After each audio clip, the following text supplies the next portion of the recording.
Hey everybody, we're here with Malin Williams, who is the head coach of the Enterprise Wolves, and he's going to be talking to us today about what's up and coming for the 2014 season. And first of all, Malin, tell me what you've done to help prepare your kids this year. What have you been working on to help prepare them to become a good team this year, a solid team? We worked hard over the summer on just fitness level. We got in the weight room, we came out and had a little running program. We had a pretty good turnout for that. Coach Jones, that's Barry Jones, has done a good job with the kids in the weight room all year long. We feel like that's helped us. We feel bigger and stronger than we have. And we have some athletes that are back out to play this year that are helping us as far as being better athletes. Good. Now tell me, what have you done to help gain the trust of your players since becoming the head coach in 2012? I don't know, you just work hard to try and be a good person. You try and have high expectations, demand a lot from them on and off the field, but not be so demanding that you kind of drive people away. It's kind of a fine line, but I don't know. Maybe the players would know more than I do about that. Well, tell me, now you have some seniors that are going to be impact players this year. Can you tell me about some of those players, maybe name a couple of them and what they're going to do for you this season? You know, we've got a really good backfield. We feel really good about Kelton Hunt. He's returning All-State, first team All-State. We feel really good about Michael Doherty. He's coming off an injury, and he's actually a junior, I believe, but we feel really good about him. We have Jake Jones coming back, that's a senior that has looked good. Travis Doherty is a big, strong kid, looks really good attitude, willing to do whatever we need him to. Zach Koopmans, there's a lot more than we have 12 seniors this year, and we are pleased with all of them. Good. Now tell me, what have some of your players done in the off season to help prepare them for the team this year? Like I say, we had the weights and the sprinting program.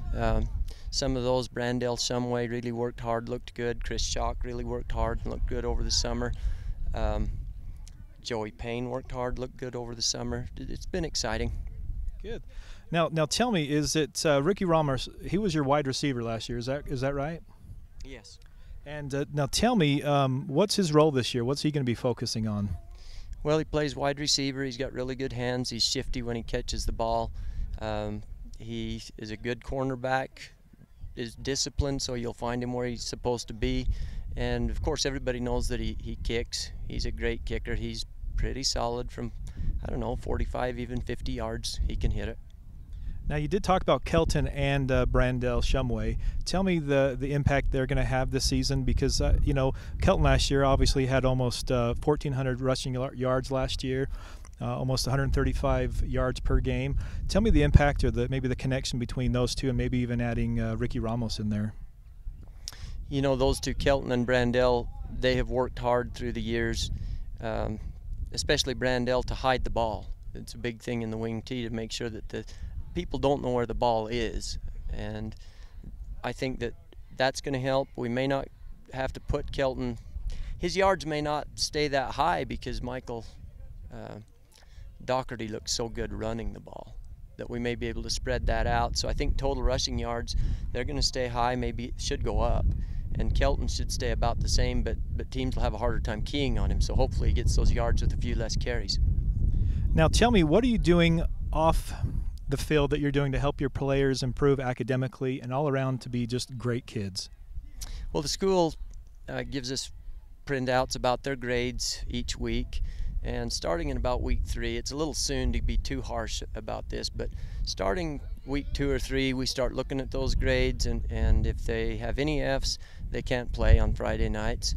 We generally try to help them out. They don't practice if they have an F. We send them to talk to their teacher, send them to the team room where they work on their homework instead of practicing. That seems to be pretty motivational to them to keep their grades up so they don't miss practice, and also it gives them time to catch up. So we think that has helped.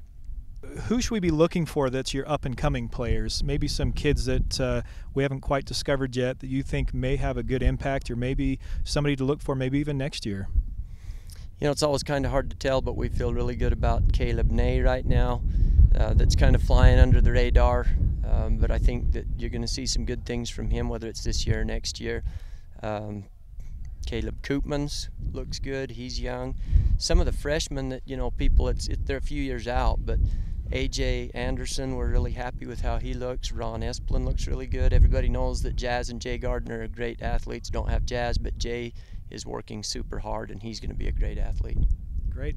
Well, thanks so much for your time, Coach Williams, and we hope that you have a great 2014 season.